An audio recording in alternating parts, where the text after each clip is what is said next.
अपने पूरे करियर के दौरान थियोरेटिकल फिज़िक्स के नोबेल इनाम याफ्ता प्रोफेसर अब्दुल सलाम ने इंपीरियल कॉलेज के साथ साथ फ़िज़िक्स और साइंस की दुनिया में ज़बरदस्त खिदमात सर अंजाम दी हैं।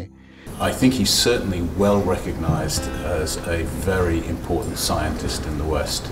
The work he did with Weinberg and Glashow on unifying two of the fundamental forces in physics has had a huge impact on the progress of science. And so I think it's right and just that we celebrate him here as part of our community too.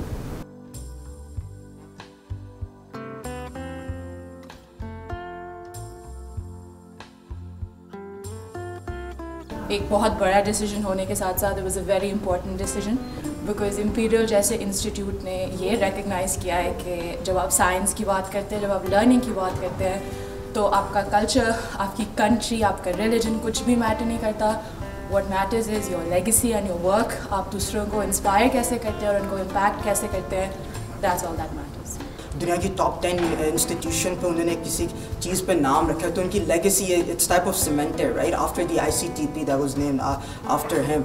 सो उसके बाद ये बहुत moments वाली चीज़ है ना। I think sir इसके ऊपर भी काफ़ी मैं दोस्तों से भी बात करते स्पेशली जो आपके ब्रिटिश पाकिस्तानीज़ है, अदर पाकिस्तानी जिनको ज़्यादा नहीं पता था डॉक्टर अब्दुल सलाम का जो इंपीरियल में पढ़ते उनको उनके बाद जाके पता चला डॉक्टर अब्दुल सलाम कौन थे, उनकी क्या रिसर्च थी, उनका इम्पैक्ट क्या था।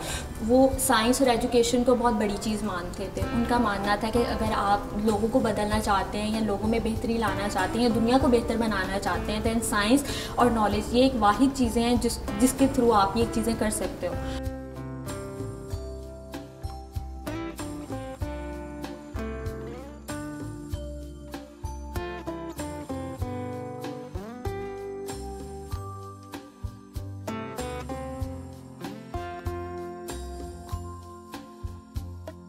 He was certainly a very strong advocate of increasing access to and participation in science education, and I hope that what we're doing here will help raise his profile not only in the UK and in the West but also in his home country of Pakistan.